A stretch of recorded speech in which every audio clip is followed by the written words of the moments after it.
Okay, हर हर महादेव मित्रों। चलिए start करते हैं, ध्यान देना। So today is Shivratri. Shivratri के पीछे इंडिया में काफी सारा, 2 मिनट के लिए बोलूंगा क्योंकि it might help you in your future probably. Shivratri के पीछे का लॉजिक ये है, इसके पीछे एक्चुअली 3 लॉजिक है, ऐसे 3 डिफरेंट स्टोरीज है, उसमें से एक साइंटिफिक रीजन है, बाकी 2 स्टोरीज है। अब आपको उसमें से कौन सी लेना है, इट्स अप टू यू। ठीक है, सबसे पहली स्टोरी तो ये है कि 35,000 रफली 35,000 ईयर्स अगो फर्स्ट टाइम, ऐसा कहा जाता है, शिवजी इस धरती के ऊपर प्रकट हुए थे। And when he came to earth, उन्हें स्वयंभू कहा जाता है शिवजी को। वाई स्वयंभू? Because he is not born to someone and there is no death for him. स्वयंभू मतलब खुद ही से जन्मे हैं, खुद ही से चल रहे हैं, काइंड ऑफ।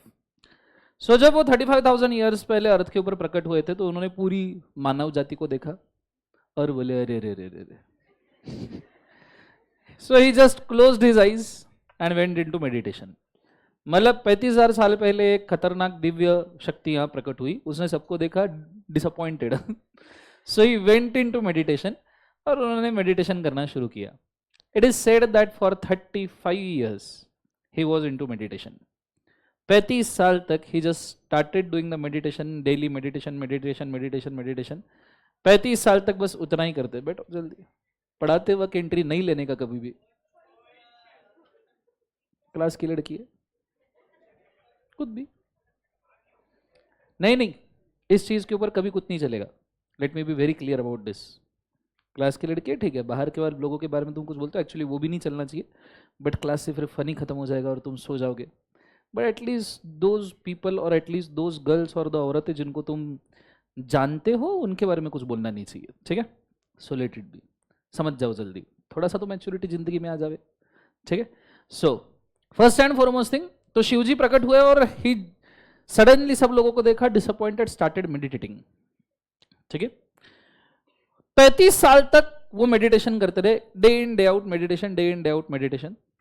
लोग उनके पास जमा हो गए और लोग देखने लग गए कि भाई ये आदमी उठता ही नहीं है, मेडिटेशन में बैठा सो बैठा ही है, 35 साल से कुछ इधर उधर नहीं।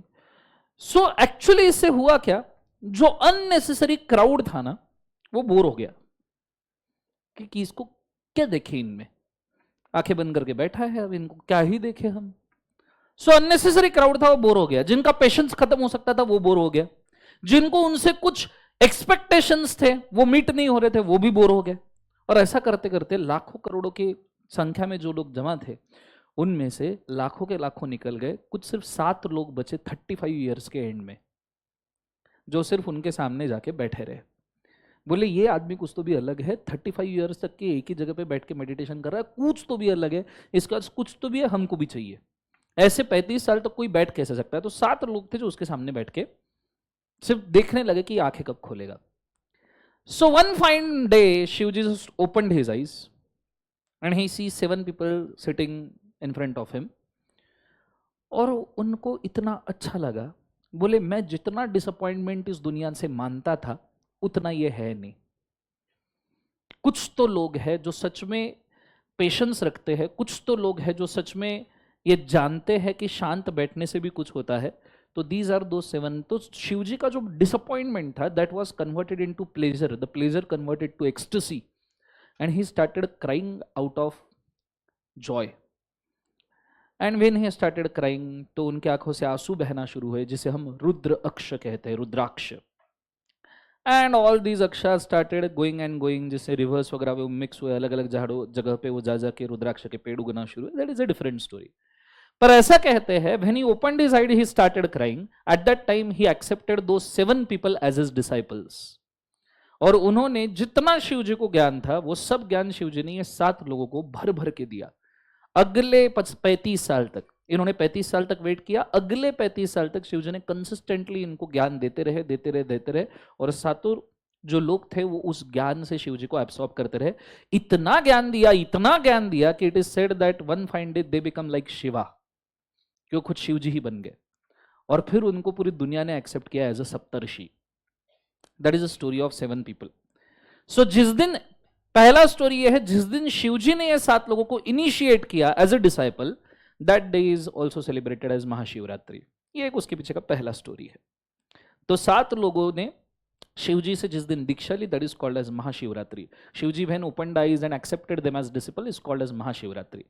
शिवरात्रि इज जस्ट वो 7 लोग अब उसके बाद में अलग अलग डायरेक्शंस में शिवजी ने दिए हुए ज्ञान को फैलाने के लिए निकल गए। एंड जिस जिस एरिया में जो जो गया पर्सन, उस पर्सन ने उस ज्योग्राफी को, नॉट ओनली ज्योग्राफी, उस टेरिटोरियल वाटर्स को खुद के एनर्जी से, खुद के लर्निंग से उस एरिया को बहुत स्ट्रांगली सर्च करना शुरू कर दिया। And that's why, have you ever means analyzed or not, I don't know, but there are 7 continents and there are 7 seas. This is the reason behind the same, because 7, probably this is the reason behind the same, because there are 7 Saptarshis who went into 7 different directions and created 7 different paths of yoga, जिन path के ऊपर अलग अलग population चलना शुरू है, and those paths are decided as per geography. आप जिस टाइप का योगा और मेडिटेशन इंडिया में सिखा सकते हो, वो तुम सेम टाइप का योगा मेडिटेशन अंटार्कटिका और अलास्का में नहीं सिखा सकते। 6 महीने तो बर्फबारी चलती है। जिस टाइप का मेडिटेशन आप सिखा सकते हो यूएस में, उतना आप सहारा डेजर्ट के अंदर अफ्रीका वगैरह में नहीं सिखा सकते। So these 7 people according to geography preach their own types of meditation and yogas. So this is, and हमारे साउथ एशिया में जो वेंडर कर रहे थे इंडिया में, if you go to south India, वहां की धरोहर काफी हद तक के मेंटेन की गई है, बिकॉज अंग्रेज और मुगल्स वहां तक पहुंच नहीं पाए। इसलिए if you go to south India will know, हमारे यहाँ पे जो ऋषि घूमते थे, he is called as Agastya Rishi. Saptarishi में से the Agastya Rishi was the considered as pioneer of Indian yogic system. Agastya के बाद में फिर बहुत सारे आए, सुनीरा, पतंजलि वगैरह एक्सेट्रा एक्सेट्रा, जिन्होंने पूरी इंडियन हिस्ट्री के अंदर योगा और मेडिटेशन को प्रीच किया।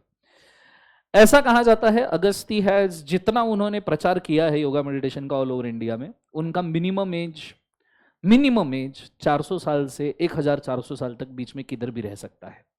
That much work he has done in the southern Asian part of this world. ये पहला स्टोरी है। So when the 7 disciples are being preached, that day is celebrated as Mahashivratri. Second, इसके पीछे एक और मस्त वाला स्टोरी है कि शिवजी अपने ध्यान में जब मगन थे, आफ्टर प्रीचिंग दो 7 students, all 7 student went wandering और अपने अपने टीचिंग्स लेके गए थे, और शिवजी अपना अपना एंड वाला टाइम बिता रहे थे, और उनको ऐसा था कि चलो अब इसको छोड़ के जाते हैं, इस प्लैनेट को छोड़ के जाते हैं। At that time when Shivji was totally into meditation, Parvati just saw him, कि शी जस्ट सॉ हिम कि भाई there is a flamboyant energies वाला एक पर्सन है, एंड पार्वती माँ just attracted towards the Shivji. So she cannot help her except for being disturbing to Shiva. And Shivji meditation में मग्न थे, उनको कोई फर्क नहीं पड़ रहा। So पार्वती माँ tried to disturb him by nooks and coons, but Shivji didn't even, आंख भी नहीं झपकी उन्होंने। He was went into Then Parvati decided one positive way कि मैं इस आदमी का अटेंशन कैसे सीख करूं। And she decided कि I will also do Sadhana till this level कि मेरी एनर्जीज भी इतनी फ्लैम्बॉयंट हो जाए, तो might be some fine day he will open his eye and he will look at me। अगर मैं उस लेवल पे पहुंच जाऊं तो एक दिन शायद ये अपनी आंख खोल के मेरे तरफ देखेंगे। And Parvati also went in to प्रगाढ़ sadhana. For many years she doing sadhana, in and out, yoga meditation, in and out, in and out. And one fine day she reached to the peak of the energies, and Shivji को खुद के meditation में महसूस हुआ कि there is some other person also here who is matching his level of energies, his level of patience, his level of peace, his level of attitude.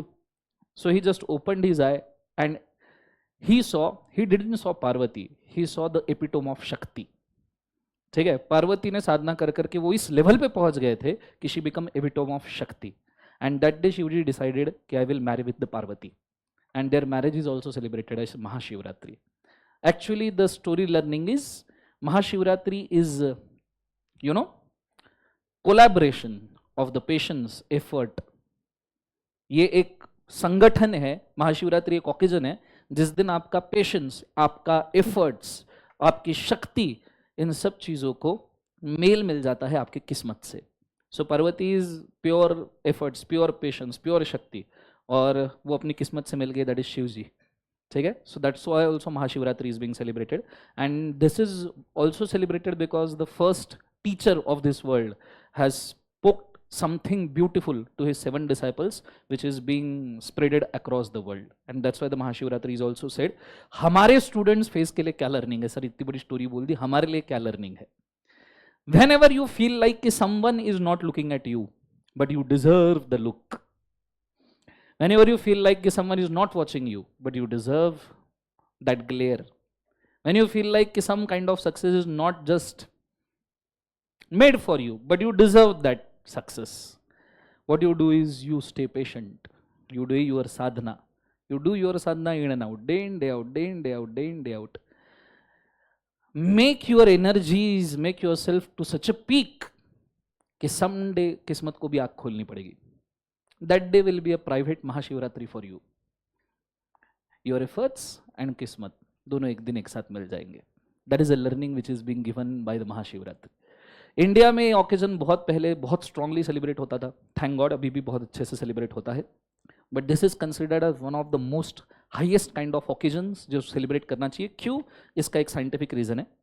ISRO बोलो, NASA बोलो, या कोई भी दुनिया की रिसर्च प्लानिटरी ऑर्गेनाइजेशन बोलो, हर एक ऑर्गेनाइजेशन ने कंफर्म किया है कि टुनाइट इज द नाइट जब entire solar system, for that matter entire universe, in a year out of 365 days, entire universe conspires to make you a very beautiful human being. Every universe, every part of this universe conspires that a human on the planet Earth, specifically northern hemisphere, हम northern hemisphere में आते हैं, इनके energies naturally upsurge रहते हैं. Naturally upsurge मतलब आपके energies बहुत अच्छे नेचुरली वाइब्रेंट रहेंगे आज के दिन, आज की रात. So whoever take the advantage of the same, whoever don't go to sleep today, whoever do meditation throughout the night today, not at least meditation, dance throughout the night today, will be having a high beneficial values over a period of time. If day in, day out, every single year you celebrate a Mahashivratri without sleeping, many wonders can happen to you. ठीक है? Sir पर ऐसे मतलब रात भर सोने का नहीं, मतलब क्या करने का? Just keep your spinal cord erect, don't sleep, और हो सके तो मेडिटेशन करो, हो सके तो डांस करो, हो सके तो बहुत अच्छी आपको और जो चीज़ें आ सकती है, painting, drawing, artistic, music etcetera, just do that. Try to keep yourself awake, because आज के दिन पूरी प्लानिटरी सिस्टम सिर्फ एक टारगेट के साथ लगी हुई है कि आपकी डाउनफॉलिंग एनर्जीज को अपसर्ज करके अपवर्ड लेके जाना. दिस इज जस्ट, तुम किसी भी साइंटिफिक रिसर्च में महाशिवरात्रि का प्लानिटरी ऑर्गेनाइजेशंस देख लो, आपको समझ में आएगा कि entire planetary system, at least this solar system, sun and moon जिसका हमारे ऊपर बहुत तगड़े तरीके से असर होता है, those are in the position कि आपको बेटर ह्यूमन बीइंग आज ही की रात में कुछ अच्छा एडवांटेज दे पाए. ऐसा नहीं होगा कल सवेरे उठते से तुम गौतम बुद्धा बन जाओगे. आई विल सर, ऐसा नहीं है, बट थोड़ा थोड़ा कंट्रीब्यूशन. ऐसा समझ लो जो साल भर में एनर्जी अपसर्ज नहीं हो सकता, वो आज की रात में 365 दिन का एक दिन में थोड़ा बहुत हो सकता है, but which is might even affect you 0.1%, उतना मिनिमम होगा, that will be better for you. ठीक है? सो ट्राई कीजिए, अलग अलग टाइप के मेडिटेशन आप ट्राई कर सकते हो, अलग अलग चीजें ट्राई कर सकते हो. सब ट्राई दिस. ठीक है? आगे बढ़े. आज बोलो, मेडिटेशन वगैरह किया है जिंदगी में कभी कि किया ही नहीं है? लाइफ में किया है या नहीं है? मैंने लिया था रेगुलर बैच के अंदर. So good.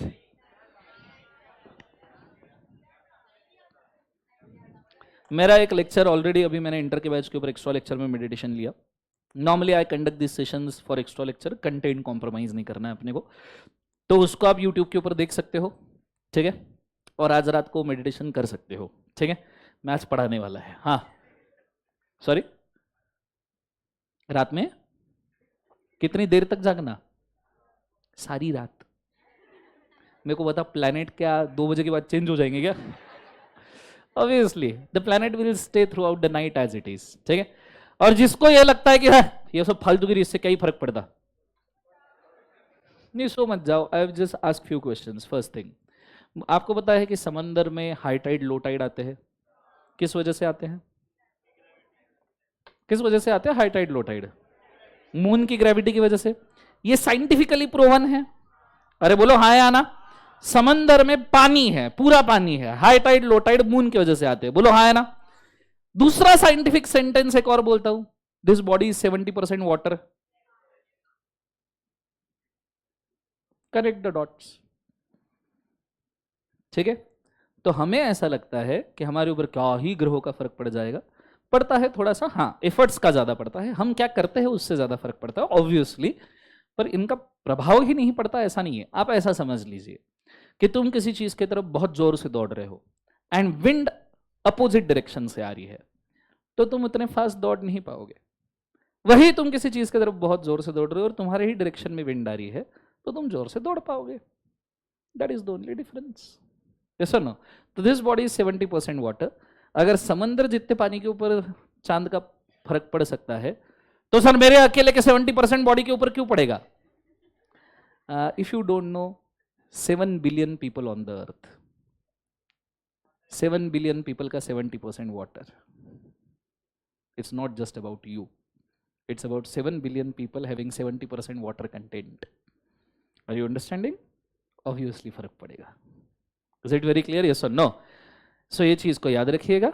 जिसको भी और साइंटिफिक एविडेंसेस चाहिए महाशिवरात्रि के, सर्च यूट्यूब, गूगल, अच्छी चीजें भी सर्च कर लिया करो कभी। They will help you. ठीक है, doesn't matter of which caste, creed, religion, whatever it may be you are, this night is efficient in every way. ठीक है, go scientifically, go good, let's go. Start करते हैं, focus करना अच्छे तरीके से। Are you guys ready? जोर से बोलो सर नो। सो हम थे कॉन्ट्रैक्ट एक्ट के ऊपर, हम जा रहे थे मॉड्यूल के थ्रू, बोलो हाँ है ना। लास्ट लेक्चर के अंदर मैंने टाइप्स ऑफ ऑफर मेंशन किया था आपको। मुझे बताओ टाइप्स ऑफ ऑफर कितने होते हैं बच्चों? 7। Sir can we read Bhagavad Gita throughout the night? हाँ हाँ बिल्कुल। See, I will give you priority. First, try meditation. ठीक है सर, मेरे को कोई मेडिटेशन नहीं आता, यूट्यूब पे वीडियो देख लीजिए। सर वो भी नहीं करना, बैठिए, लेग्स क्रॉस कीजिए, हैंड अपवर्ड ओपन रखिए और सिर्फ ब्रेथ के ऊपर ध्यान दीजिए कि ब्रेथ आ रही है, ब्रेथ जा रही है, ब्रेथ आ रही है, ब्रेथ जा रही है। That's it, that max you can do. इससे तो बुरा कुछ नहीं हो सकता। जब तक ब्रेक आती है, ब्रेथ आ रही है, तब तक जिंदा हो ना, मतलब इससे तो बुरा और क्या बताऊं इससे ज्यादा। So just watch your breath, that is enough. Sir रात भर सिर्फ ब्रेथ को देखूं, रात भर सिर्फ सांस को देखूं मेरे, अभी जब तक दूसरी सांस नहीं आती इसी को देख लो। यस और नो?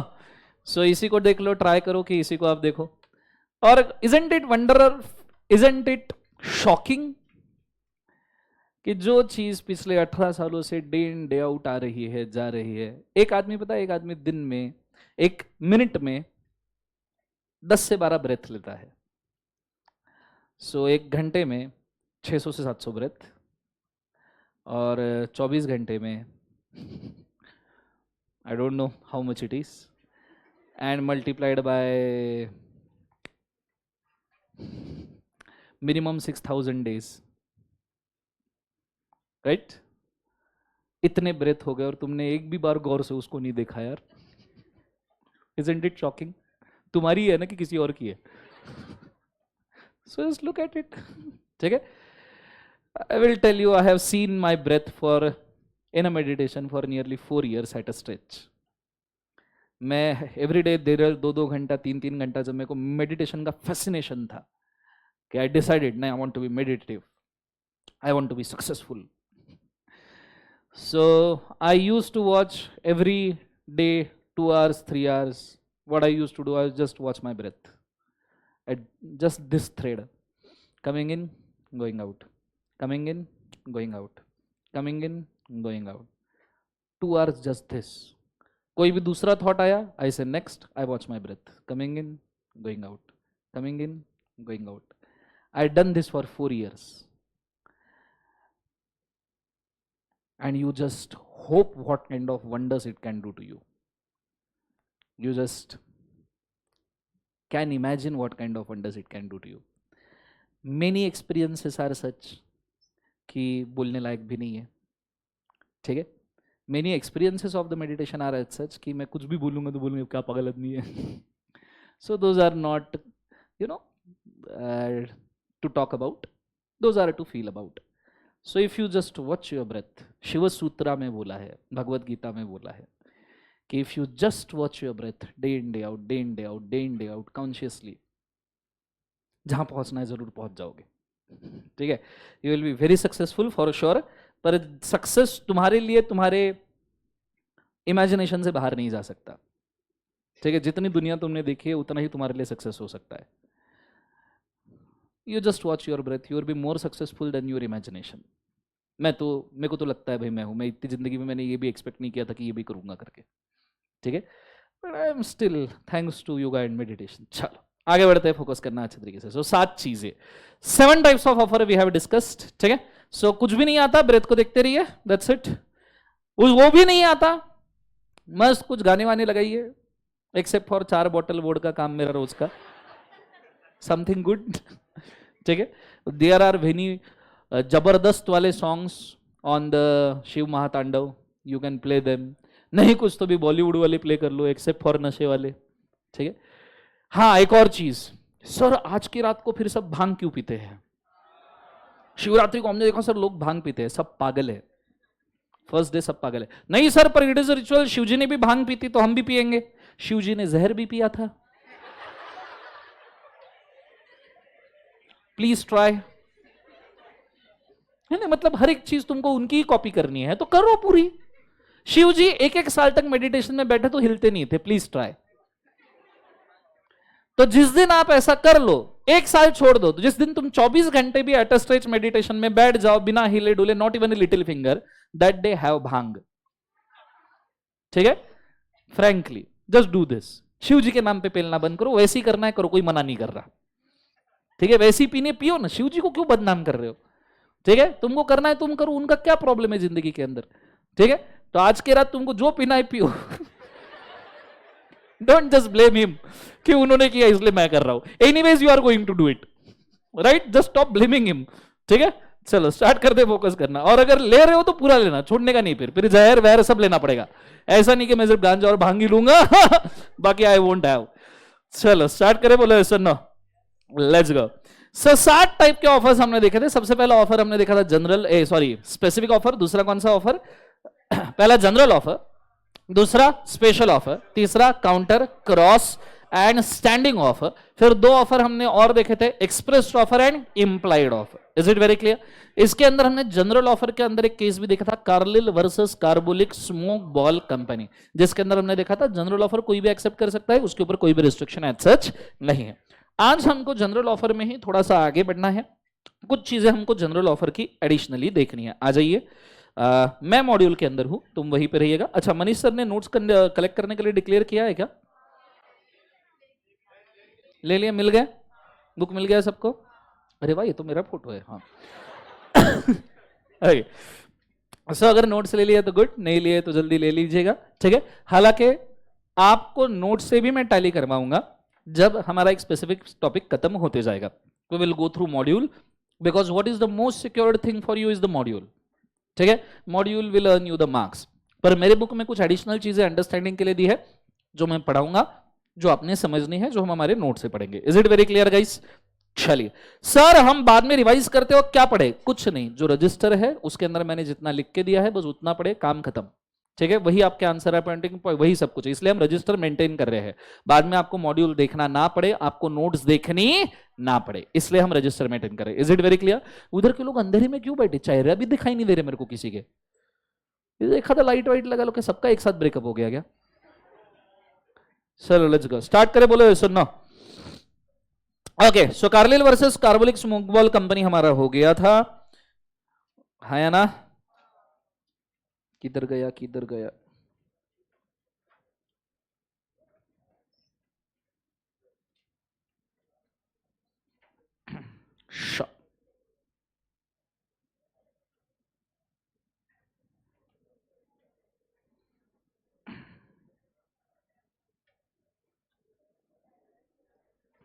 ओके अगला हेडिंग आज डालिएगा आप, इसेंशियल्स ऑफ वैलिड ऑफर. आज हम देख रहे हैं वैलिड ऑफर देने के लिए क्या क्या इसेंशियल है.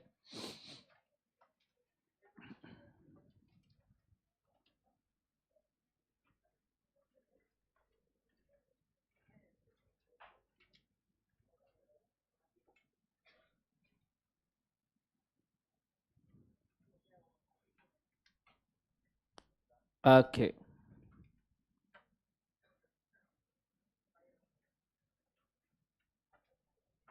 ओके, बैकअप लेक्चर के लिए डायरेक्शंस दे दूंगा मैं यश सिंह, डेली बेसिस पे अपलोड हो जाएगा। सिर्फ सैटरडे संडे नहीं अपलोड हो पाएगा बेटा, रीजन बीइंग टीम अवेलेबल नहीं होती है, वो भी छुट्टी के ऊपर होती है, ठीक है। बट बाकी तो आई गेस डेली बेसिस पे अपलोड हो जाएगा। लॉ की बुक्स आई गेस कल परसों में ही आई होगी, तो आई गेस आज ही आपको शिपमेंट निकल जाएगा, डोंट वरी, ठीक है। Let's go. अच्छा, essentials ऑफ वैलिड ऑफर। पहली बात तो what do mean by essential, a very basic thing which is required for the purpose of, क्या है बोले एक बार जो सर, ऑफर। तो इसके अंदर मैं आपको लिखवा के दूंगा अलग अलग टाइप के एसेंशियल्स, पहले इसको समझते हैं। सबसे पहला, the offer must be capable of creating legal relation. अगर आपको अब याद होगा तो हम तीसरे बार ये लीगल रिलेशन वर्ड पढ़ रहे हैं, बोलो हाँ या ना। What do you mean by legal relation, मैंने इसके पहले भी आपको 2-3 बार बोला है। अच्छा, अरे सॉरी, आज तो हमको आंसर राइटिंग के रूल्स लिखने थे ना, तो इसे बोलूंगे कब जीवन में मेरे को तो। वो अच्छा हुआ मैंने साइड का क्वेश्चन देखा, ठीक है। आज याद दिलवाने का, मैं बूढ़ा होते जा रहा है, ठीक है, मेरे को कुछ चीजें ऐसे झेपती नहीं आजकल, ठीक है। सो मेरे को बोलने का, आंसर राइटिंग के रूल लिखने हैं ना आज, चलो लेट्स गो। सब बंद, आंसर राइटिंग के रूल्स। क्या हुआ, इसेंशियल काट दो, लास्ट पे, हाँ लास्ट पेज पे भी लिख सकते हो इफ यू विश सो, पर मेरे को किसी ऐसी जगह पे चाहिए जहां पे आप उसको बहुत आसानी से रेफर कर पाओ, ठीक है। लास्ट पेज पे भी लिख सकते हो, ठीक है। तो हम देख रहे हैं आंसर राइटिंग के रूल्स, आ जाइए। बोलने का ना ऐसा तुमको भी याद नहीं था क्या, तो याद था तो बोलेगा कौन जीवन में मेरे को, बोलने वाला था मैंने रोक दी क्या। चलो लेट्स गो, स्टार्ट करें, बोले ऐसा ना। ओके सो स्टार्ट करते हैं। रूल्स ऑफ आंसर राइटिंग, ऐसा अगर आंसर देखना है तो क्या क्या चाहिए। Rule number 1, rule number 1, do as Darshan sir says.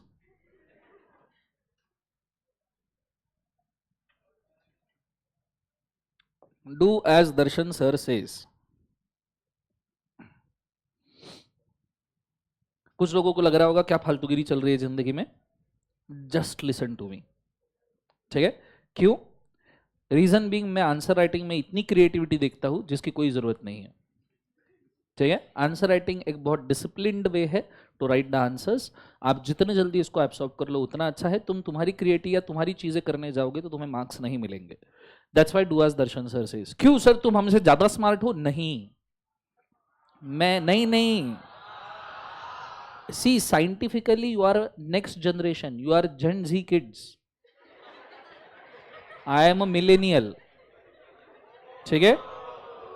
Millennial से जेन जी ने स्मार्ट होना बाउंड है, इट इज अ हिस्ट्री कि आने वाली हर नई जनरेशन स्मार्ट है, तो obviously you bound to be smarter than me.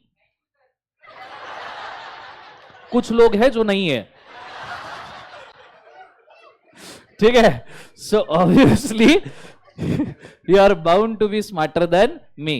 तो अच्छी बात है कि आप मुझसे स्मार्टर हो, पर दर्शन सर को ज्यादा एक्सपीरियंस है, ओके। तो my experience and your smartness can create something beautiful. Is it very clear? So do as Darshan sir says, क्योंकि मुझे एक्सपीरियंस है, मुझे पता है कि कहां से आपको लेके जाना है। ऑब्वियसली आप स्मार्ट हो, उसको कोई चैलेंज नहीं है, मैं कभी करूंगा भी नहीं, मैं पागल थोड़ी हूं, ठीक है। सो आप ऑब्वियसली स्मार्ट हो, पर मेरा एक्सपीरियंस आपके काम में आ जाए ये श्रद्धा है, इसलिए point number 1, do as Darshan sir says. Is it very clear? Point number 2, rule number 2, always try to make your answer, always try to make your answer modest and humble. Always try to make your answer modest and humble. Always try to make your answer modest and humble. Full stop. Point number 3, try to understand the viewer's mindset. Try to understand the viewer's mindset.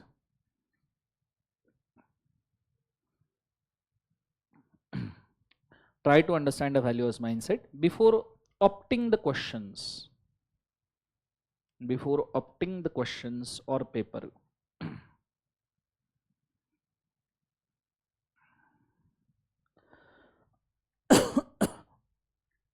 Next point, the more easier you make it for valuer, the more easier you make it for valuer, the more easier you make it for valuer, the more marks you will earn. The more easier you make it for valuer, the more marks you will earn.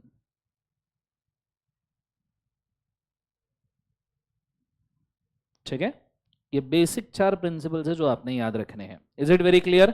Valuer के लिए जितना easy करो उतने ज्यादा marks आपको मिलेंगे। ठीक है, now let's come to the format. ठीक है, सो बोर्ड के ऊपर ध्यान दीजिएगा। सबसे पहली बात, ये आंसर दिखने में अच्छा क्यों दिख रहा है? Because this is a very properly drafted condense answer with in 2 different margins. मैंने मेरी लिमिट्स को सेट कर दिया, मैंने आंसर लिखने के पहले मेरी लिमिट्स को सेट कर दिया। मैंने बोल दिया मैं लेफ्ट साइड में किधर भी नहीं जाऊंगा, मैं राइट साइड में किधर भी नहीं जाऊंगा, I will just write down in between 2 margins. एक बात आपने याद रखना, आपके पास जैसे ही पेपर आता है, आपके खेलने का ग्राउंड सिर्फ 2 मार्जिन्स के बीच का रहता है।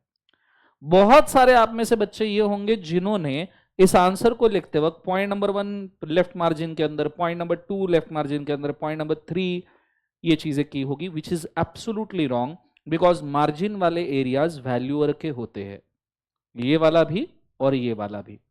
नॉर्मली वैल्यूअर जो पेपर चेक करता है, नॉर्मली, ये कंपल्शन नहीं है, पर नॉर्मली वैल्यूअर जो पेपर चेक करता है वो स्टेप मार्किंग राइट साइड में करता है।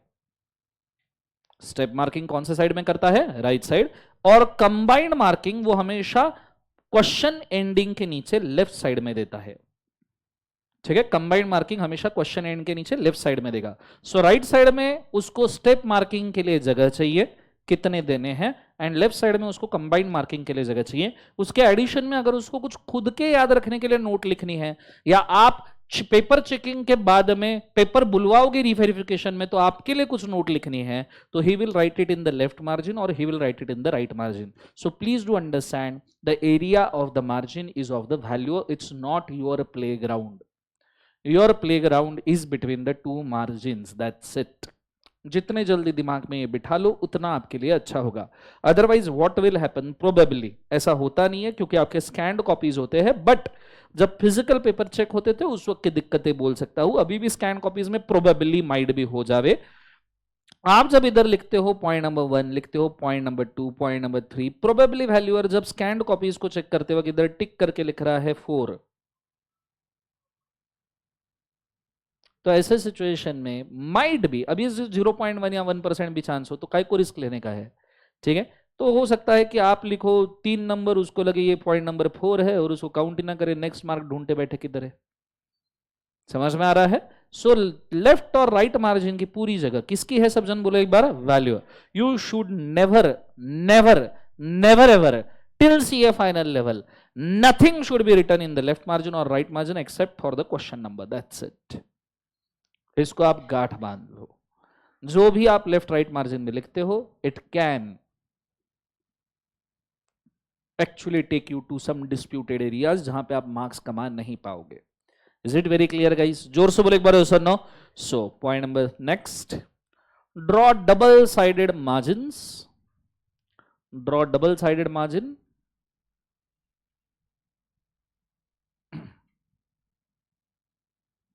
Draw double sided margin, full stop. If there is a margin already on the left side, if there is a margin already on left side, जो normally paper में रहती है,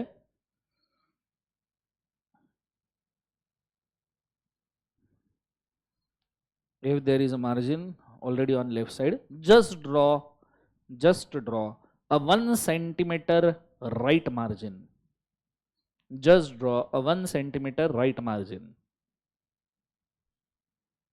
1 centimetre कौन सी margin? Right margin. Sir 1 centimetre margin मतलब आंखों में घुसा लो, ठीक है, बोर्ड के ऊपर दिखा दो। नहीं सर तुम ये कुछ ज्यादा ही नहीं, मैंने देखा है लोग 2-2, 4-4 सेंटीमीटर के मार्जिन लगाते हैं। ठीक है, व्हाट इज 1 सेंटीमीटर डिस्टेंस? समझो तुम्हारा पेज एंड हो रहा है इधर, सब करना पड़ता है। ठीक है, ये तुम्हारा पेज का एंडिंग है। तो what is a 1 centimetre margin, तुम्हारा मैक्सिमम मार्जिन, ये तो स्केल को क्या हो गया, ओके, तुम्हारा मैक्सिमम मार्जिन कंसीडर किया जाए तो इतना हो सकता है, इतना मतलब दिस मच, ठीक है, इससे बड़ा मार्जिन आपका होना नहीं चाहिए। Is it very clear guys? So if this is the end of the page, तो नॉर्मली 1 सेंटीमीटर आंखों में बैठा लो, it should not be more than your 1/3 of your finger. Is it very clear? जोर से बोलो यस और no. ज्यादा भी अंदर खींच के फायदा नहीं है। क्लियर है कंसेप्ट? आपको लिखने के लिए स्पेस लगेगा। अब सर ये कुछ ज्यादा ही स्ट्रिंजेंट नहीं हुआ क्या? ये इसलिए स्ट्रिंजेंट है क्योंकि सब लोग एक जैसा फॉलो करें इसलिए, ठीक है, नहीं तो कोई 3 सेंटीमीटर, कोई 4, कोई 5, कोई सेंस नहीं है ना, सब जन मिलके एक चीज कॉपी करते हैं। विल ट्राई एटलीस्ट दिस, ठीक है। दूसरी बात सर, और मार्जिन ड्रॉ करके क्या फर्क पड़ने वाला है? I will show you, still I will show you, ठीक है। Okay, let's say this is paper. अब आप खुद हालत देखिएगा, ठीक है, ये पेपर है, किसी ने तो भी लिखे हुए हैं, ठीक है। If this is your paper, क्यों दोनों साइड मार्जिन चाहिए? पहली बात, लेफ्ट साइड मार्जिन तो इसलिए चाहिए because when you tie the paper through a thread और द नॉट, आप इसको ओपन करने की कोशिश करो, यू विल सी आपका लेफ्ट साइड का जो मार्जिन का ऊपर का एरिया है जो ऑलरेडी छुप जाता है, और नॉर्मली आप क्वेश्चन नंबर यहीं से लिखना शुरू करते हो। बोलो हाँ या ना, जोर से बोलो यस और नो। दूसरी बात, आप जब पेपर क्लोज करते हो तो ऐसा तो नहीं है कि तुम्हारे पेपर फूल जैसे लेके जाते हो और फूल जैसे रखे जाते, they are just thrown away, right. So हो सकता है, as you can see, left side of this paper is quite bit little bit damaged. अगर आपके केस में ऐसा हुआ कि left side of the paper damage हो गया और वहां पे आपके आंसर्स के कुछ पॉइंट आ रहे हैं, कुछ वर्ड्स आ रहे हैं, तो they will be damaged. Once they are damage, properly scan नहीं होंगे। अच्छा, स्कैनर पे भी ऐसा नहीं कि प्रॉपरली स्कैनर के साइज में ही वो रखेंगे, इट इज क्वाइट पॉसिबल कि एक आधा कॉर्नर, दूसरा कॉर्नर या एक आधा एज आपका स्कैनर के बाहर आ जाएगा। You want to lose your marks on petty things? जोर से बोलो। नहीं तो ऑब्वियसली तुमको राइट साइड मार्जिन लगेगा। Is it very clear? That's why I always say 1 centimetre right side margin. Is it very clear guys? जोर से बोलो यस और नो। नेक्स्ट चीज, next point, write the question number 2 times. Write the question number 2 times.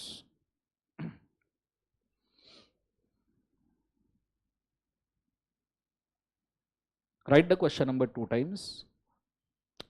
First inside the left margin. First inside the left margin. Second at the center of the page. First inside the left margin. Second at the center of the page. At the center of the page, but below top margin. Top margin में कभी भी question number लिखने का नहीं, ठीक है। Centre of the page but below top margin आपने ये लिखने का है। अगर टॉप मार्जिन है, बहुत सारे बच्चे गलती करते हैं, आई एम टेलिंग यू, ये समझो टॉप मार्जिन है तो बच्चे यहां लिखते हैं क्वेश्चन 1, नहीं, never, this is wrong. Top margin के नीचे जहां से लाइटिंग का लाइनिंग शुरू होता है वहां पे लिखने का। सर दो बार का क्वेश्चन नंबर लिखने का है, क्या जरूरत, दो एक बार लिखा खत्म हो गया। जैसे मैंने आपको ऑलरेडी बोला, अगर आपके पेपर में सप्लीमेंट लगती है, लॉ का पेपर थ्योरी है, आपके पेपर में सप्लीमेंट लगती है, आपने यहाँ पे नॉट टाई किया, ठीक है, so it is quite possible कि नॉट वाला पेपर ऑन करते वक्त आप मार्जिन के अंदर जो क्वेश्चन नंबर लिख रहे हो वैल्यूअर को दिखाएगा ही नहीं। और वैल्यूअर इतना इंथुसियास्टिक तो नहीं है कि पहले धागा खोलेगा, पेपर देखेगा, आहा, फिर धागा लगाएगा, ऐसा तो नहीं करेगा ना। So have to be safe from our side. इससे आप अगर सेंटर ऑफ पेज पे भी क्वेश्चन नंबर लिखते हो तो इससे ये होगा कि आपका क्वेश्चन नंबर कभी छुपेगा नहीं। दूसरी बात, आप 2 बार क्वेश्चन नंबर गलत नहीं लिख सकते ना, ठीक है। तो आपके एंड के जो 10 मिनट है क्वेश्चन नंबर चेकिंग के, वो लगाने की जरूरत ही नहीं आगे अगर आप 2-3 सेकंड ज्यादा दे दो तो। आपने 2 बार क्वेश्चन नंबर लिख लिया, सेंटर ऑफ द पेज पे लेफ्ट साइड पे लिख लिया, तो आपको बाद में जो 10 मिनट क्वेश्चन नंबर चेकिंग के लगते हुए देने की जरूरत क्या है? आपने 2 बार सही लिखा है, बात खत्म हो गई। Is it very clear? And में आप क्वेश्चन नंबर चेक करते हो ना, ऐसा नो करने की जरूरत ही नहीं, वो 5-10 मिनट बच गए आपके। नहीं सर, पर व्हाट इफ अगर मैंने दोनों बार क्वेश्चन नंबर गलत लिखा? तू रहने दे, तू वापस आ जा, रहने दे, 2 बार गलत लिख रहे तू रहने ही दे। समझ में आ रहा है सबको? हाँ है ना, ठीक है। तो 2 बार गलत नहीं लिख सकता कोई, at least I assume that we are professional students. Is it yes और नो? सो 2 बार आपने क्वेश्चन नंबर लिखना है, इससे आपके लास्ट के 10 मिनट भी बचेंगे और दूसरा आपका आंसर कौन सा लिख रहा है वो वैल्यूअर को सीधा दिखेगा। None of the valuer is in the mood कि तुम्हारे पेपर के साथ में खेल के फोल्ड फाल्ड करके करे। हालांकि तुम्हारे पेपर स्कैन्ड होते हैं, तो स्कैन भी तो ऐसे ही होते हैं ना। अगर आपके पेपर में थ्रेड लगा है और वो स्कैन हो रहा है तो एनीवेज वो छुपने के चांसेस है। Is it very clear? So never try to write the same. कई बार ऐसा होता है, नॉर्मली तो तुम्हारा आंसर शीट स्टिच्ड होता है, स्टिच मतलब धागे से पूरा सिलाया जाता है लेफ्ट साइड। कई बार पर जब इंस्टीट्यूट के पास में थोड़े से फंड्स कम हो जाते हैं या उनको लगाने नहीं होते तो 3 स्टेपलर मारते हैं। उस सिचुएशन में भी बहुत ज्यादा चांसेस है कि स्टेपलर एक आधा भी आगे पीछे हो जाए तो तुम्हारी मार्जिन कॉम्प्रोमाइज हो जाएगी, and when margin is compromise you should write the question number in centre of the page. Is it very clear guys? बच्चों सबको समझ में आ रहे हैं रीजन? तो हर एक चीज का लॉजिक दूंगा, बिना लॉजिक दे कुछ करने को बोलूंगा नहीं। Is it very clear? तो सेंटर ऑफ पेज पे क्वेश्चन नंबर लिखना है, इसलिए देखो। और इससे होता क्या है, क्वेश्चन को एक लुक मिलता है। आप जस्ट इस क्वेश्चन को देखो, उसको एक ताज मिल गया, क्राउन मिल गया कि भाई whatever we are going to write now it is about question number 1। That is enough, cherry on the cake. Is it very clear? जोर से बोले सर नो। तो ये चीज को याद रखना। नेक्स्ट वन, अगला rule, write down everything about your answer. Write down everything about your answer, its headings, point numbers, underlines, etc. Write down everything about your answer, its headings, underlines, point numbers, subpoint numbers, only in between two margins, only in between two margins.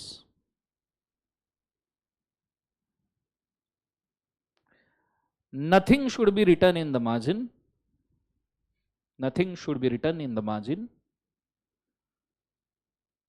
nothing should be written in the margin, not even point numbers, nothing should be written in the margin, not even point numbers.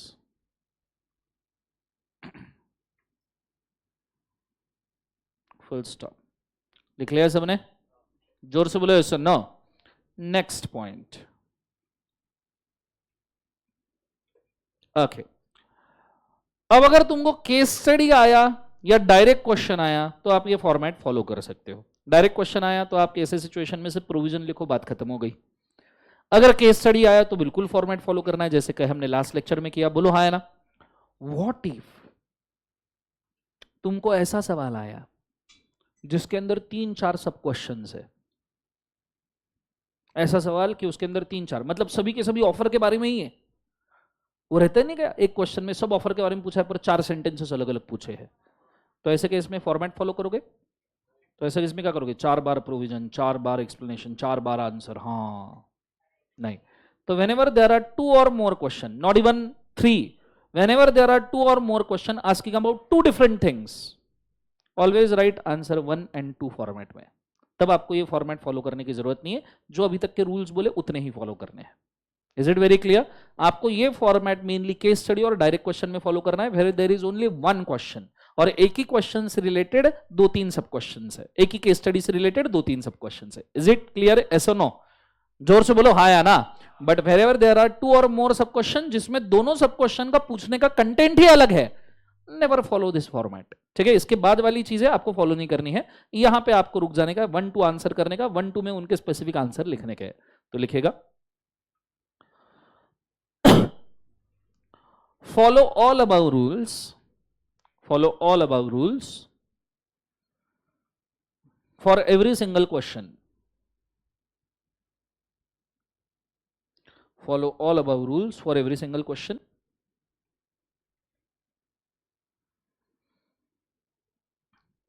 but if there is a question, follow all above rules for every single question, full stop उसी में।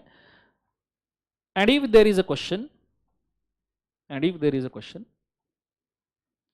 having 2 or more sub questions, having 2 or more sub question,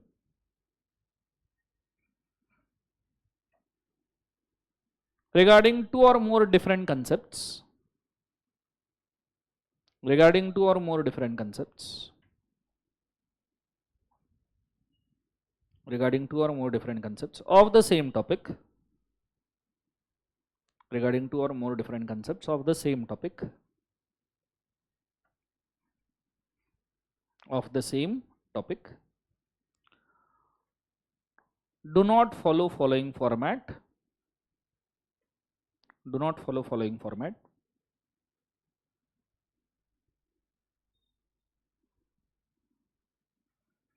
Just answer them one by one. Just answer them one by one. Just answer them one by one. Clear सबने? जोर से बोलो सुनो, उसी में continue करना. But if there is a question, उसी के सामने कंटिन्यू करना. But if there is a question which is direct question,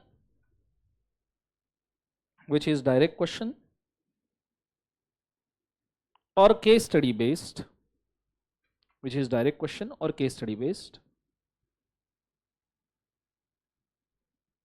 just follow the following format. Just follow the following format.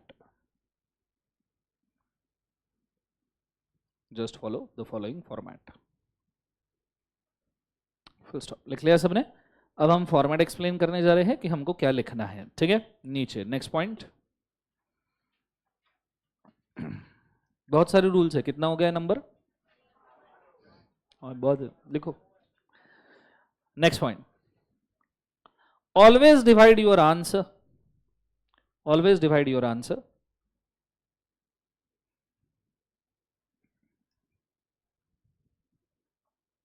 in four different parts. In four different parts as follows. Always divide your answer in four different parts as follows. Point number A, provision.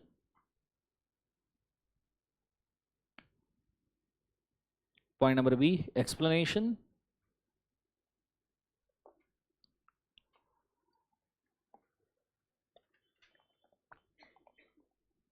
Point number C, case law.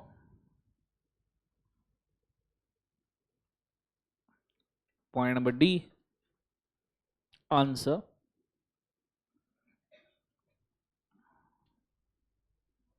Full stop.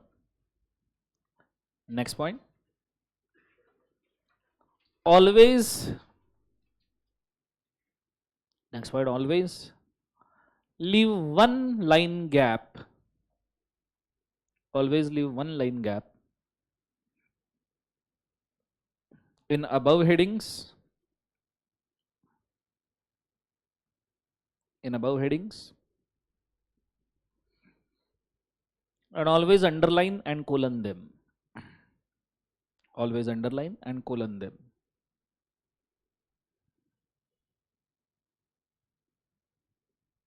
Underline and colon them. Full stop. लिख लिया सबने? जोर से बोलो sir. No. तो आपको ऊपर के हेडिंग्स में लाइक गैप लेना है. देखिए मैंने कैसे लिया. ये देखो प्रोविजन है. प्रोविजन और एक्सप्लेनेशन में एक लाइन का गैप है और हमेशा प्रोविजन को और एक्सप्लेनेशन को वन सिंगल लाइन का अंडरलाइन करना है. ठीक है. अब जब मैं कहता हूं always underline and colon them तो बच्चे क्या क्या कर सकते हैं? परम्यूटेशंस. प्रोविजन लिखा, मैंने क्या बोला?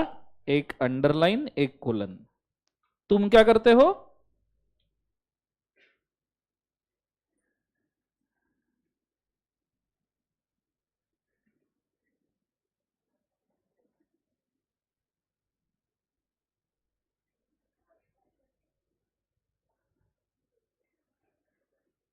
समझ में आया? बोलो हाँ या ना.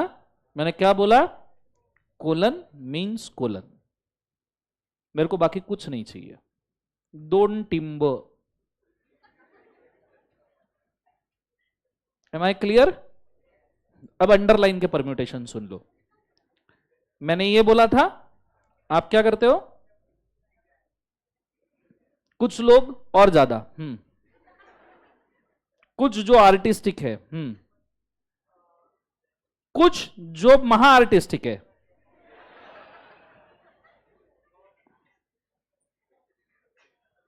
कुछ खतरनाक लोग,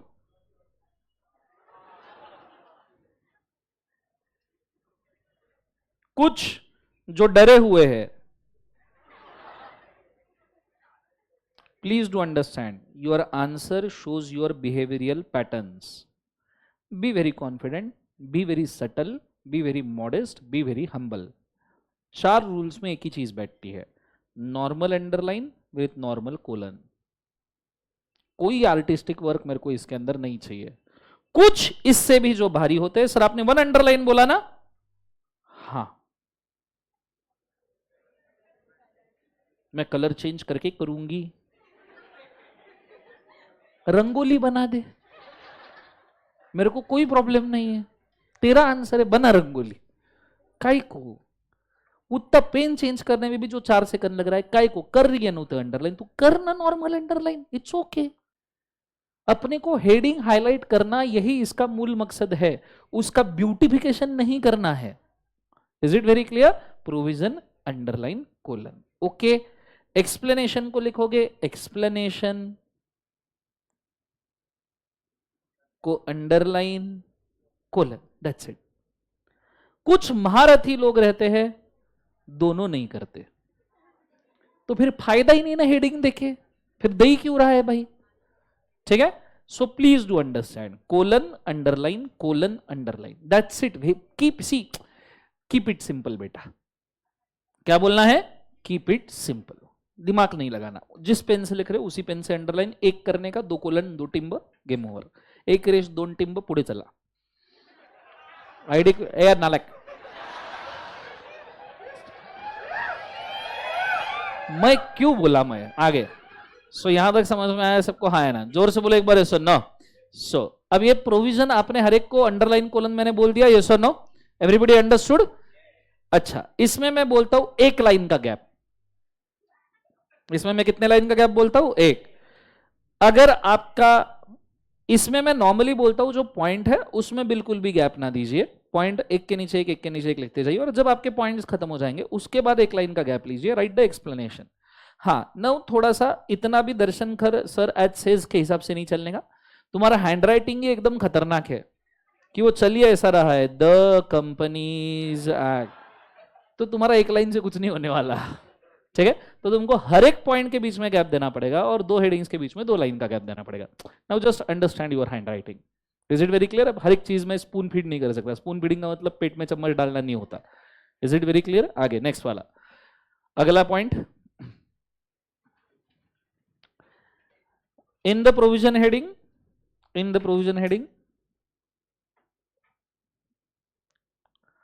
draw the box bracket. In the provision heading, draw the box bracket.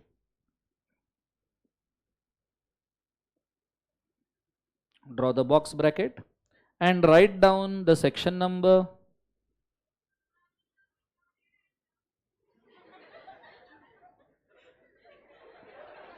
Draw the box bracket and write down the section number. If you bracket me, if you remember,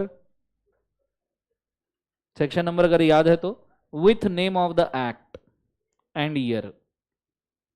Write down the section number with the name of the act and year.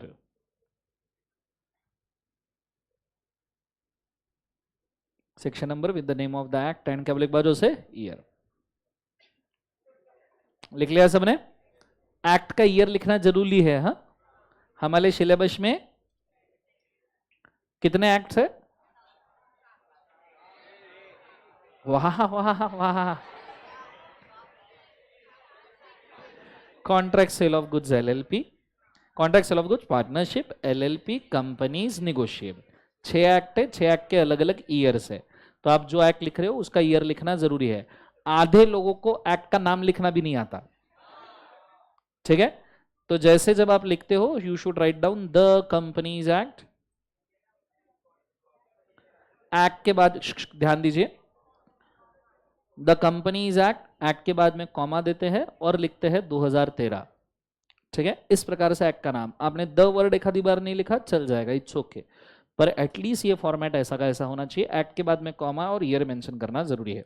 दूसरी बात, मैंने box bracket बोला है, please don't try your different creativities. ये curly bracket भी नहीं चलेगा, curvy bracket भी नहीं चलेगा, कोई दूसरे टाइप का इधर से एक जोड़ उधर से एक जोड़ कुछ नहीं, सिंपल है भाई साहब। क्या? Box bracket. Box bracket are the safest bracket, क्योंकि जब आप कर्वी ब्रैकेट करते हो they can be interpreted as C. Do you want to get interpreted as C? Of course not. So give कौन से ब्रैकेट्स बोले एक बार जोर से? Box bracket. Is it very clear guys? जोर से बोले सर. नो. नेक्स्ट वाला अगला point. Always write the point numbers. Always write the point numbers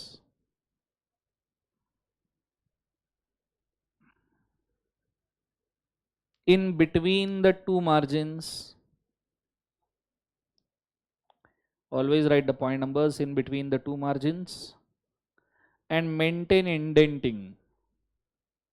In between the two margins and maintain indenting. And in between two margins and not inside and maintain indenting. समझ में आ रहा है? Point numbers दो margin के बीच में लिखने हैं. इनसाइड द मार्जिन लिखने हैं क्या? नहीं. और क्या मेंटेन करना है? Indenting. What is indenting guys? What is indenting? जिनको नहीं पता मेरे आंसर की तरफ देखो. ये आंसर दिख रहा है सबको? बोलो हाँ है ना. मुझे एक बात बताइए, please focus guys, no talking please. मुझे एक बात बताइए, can you identify the numberings very easily? How you can identify the numberings very easily? Why it is possible? क्योंकि मैंने नंबरिंग के नीचे कोई टेक्स्ट ही नहीं लिखा है. If I write down something in between the numbering और मैं इसमें टेक्स्ट ऐड करता हूं जैसे ऑफ एंड वाई, तो आप देखो कि नंबरिंग छुपने के चांसेस ज्यादा है और आपने कितने नंबर लिखे हैं वो कभी समझ में ही नहीं आएगा. And for that purpose write down nothing below the numbering. Numbering के पीछे कुछ भी लिखने की जरूरत नहीं है. Keep the space blank. आपका टेक्स्ट जो है वो नंबरिंग के बाद ही शुरू होगा. मतलब आपको नंबरिंग के बाद की एक लाइन फॉलो करने की, हालांकि ड्रॉ नहीं करनी है, इसको इमेजिनरीली फॉलो करना है. Is it very clear? जोर से बोलो यस और नो. इसके बाद अगर आपका सब नंबरिंग शुरू होता है तो I will just show you. समझो ये वाला टेक्स्ट है. I am just crashing it for the purpose of answer. मैंने इसका नंबरिंग किया 1. यहां से मैंने टेक्स्ट शुरू किया द फॉलो, जो भी मेरे को लिखना है, और फिर ये आंसर शुरू हुआ. अब मुझे इसमें सब नंबरिंग करना है तो what I will do, I will write small point A. I will give you इधर अ सर्कल और आई विल गिव यू इधर अ कर्वी ब्रैकेट. ठीक है. I will write small point A, वो भी टेक्स्ट के लाइन में मैंने लिखा है और फिर मैं उसका टेक्स्ट रन करूंगा जैसे भी मुझे रन करना है. और सब नंबरिंग का जो टेक्स्ट है वो सब नंबरिंग के नंबर के नीचे नहीं आएगा. आपका टेक्स्ट ऐसे ही रन होना चाहिए. तो आप देखिए कि पहले मेन नंबरिंग के नीचे गैप था, अब सब नंबरिंग के नीचे गैप है. बोलो हाँ है ना. अब मुझे बी लिखना है तो बी मैं यहां लिखूंगा तो आपका सब नंबरिंग भी क्लियरली आइडेंटिफाई होगा. Is it very clear? सब नंबरिंग का टेक्स्ट भी सब नंबरिंग के नीचे आना नहीं चाहिए. मुझे सब नंबरिंग करना पड़ा तो I will do that also. Text के लाइन में सब नंबरिंग, उसके नीचे का स्पेस भी खाली, उसका टेक्स्ट भी उसके नीचे. सिंपली जिस नंबरिंग का टेक्स्ट है वो उस नंबरिंग के नीचे नहीं आएगा. आप इतना ही रूल फॉलो करो तो आपका बहुत अच्छे से नंबरिंग दिखेगा. और आप देखो इससे पेपर में 4 चांद लग जाते हैं. ठीक है, आंसर में 4 चांद लग जाते हैं. Now just see here. आप देखो मेरा कोई भी ऐसा नंबरिंग नहीं है जो आइडेंटिफाइबल नहीं है. मतलब वैल्यूअर का पहला लुक ये है कि प्रोविजन में 3 पॉइंट लिखे हैं, एक्सप्लेनेशन में 3 पॉइंट लिखे, फिर आंसर दिया है. ये अननोइंग वाला लुक है. ये वैल्यूअर नहीं भी चाहे ना तो भी उसको लुक आ जाएगा. और गलती से तुमने लिखे हुए नंबर्स, पॉइंट नंबर्स, और उसके मॉडल आंसर में जो पॉइंट नंबर्स है वो गलती से मैच हो गया ना, वो आंसर चेक भी नहीं करेगा. वो टिक टिक करेगा, 4 अंक देगा, आगे बढ़ेगा, क्योंकि उसको खुद का समय बचाने का है. अगर तुमने लिखे हुए सब नंबर्स और उसके अगर सब नंबर्स मैच हो गए ना, टिक टिक करेगा, आगे बढ़ेगा. इवन एक आध नंबर ऊपर नीचे भी रहा ना तो भी एडजस्ट कर लेगा. तुमने लिखे 4, उसकी इसमें 5, बोलेगा चल ठीक है ना भाई आगे बढ़. तुमने लिखे 5, उसकी इसमें 4, चल ठीक है भाई टिक टिक आगे बढ़. कई बार सिर्फ नंबरिंग देख के, कई बार सिर्फ नंबरिंग देख के भी वैल्यू और मार्क देके आगे बढ़ जाता है. कंटेंट भी चेक नहीं करता कई बार, क्योंकि उसको सेव करना है. 2-2.5 मिनट से ज्यादा तुम्हारी आंसर शीट चेक नहीं होने वाली. हमने कैलकुलेशन किया है भाई साहब. बोलो हाँ है ना. सो अगर वो 2.5-3 मिनट में आंसर चेक करने वाला है, तुमको लग रहा है वो सब पढ़ने वाला है? बिल्कुल नहीं. सबसे पहले मैं एज ए वैल्यूअर रहूंगा, मैं सबसे पहले क्या देखूंगा, I will say question number ठीक दिया है क्या. This is my first priority. Question number तुमने 2 बार ठीक दिया है, ओके, मतलब ये भाई बंदा, पहले तो तुम 2 बार क्वेश्चन नंबर लिखते हो मतलब तुम कॉन्शियस हो कि तुम आंसर शीट बहुत अच्छे से ऑप्ट कर रहे हो भाई साहब. तो उसका व्यू चेंज हो गया। दूसरा उसने देखा कि प्रोविजन एक्सप्लेनेशन आंसर डिवीजन करके रखा है आंसर का, तो उसका दूसरा व्यू चेंज हो गया।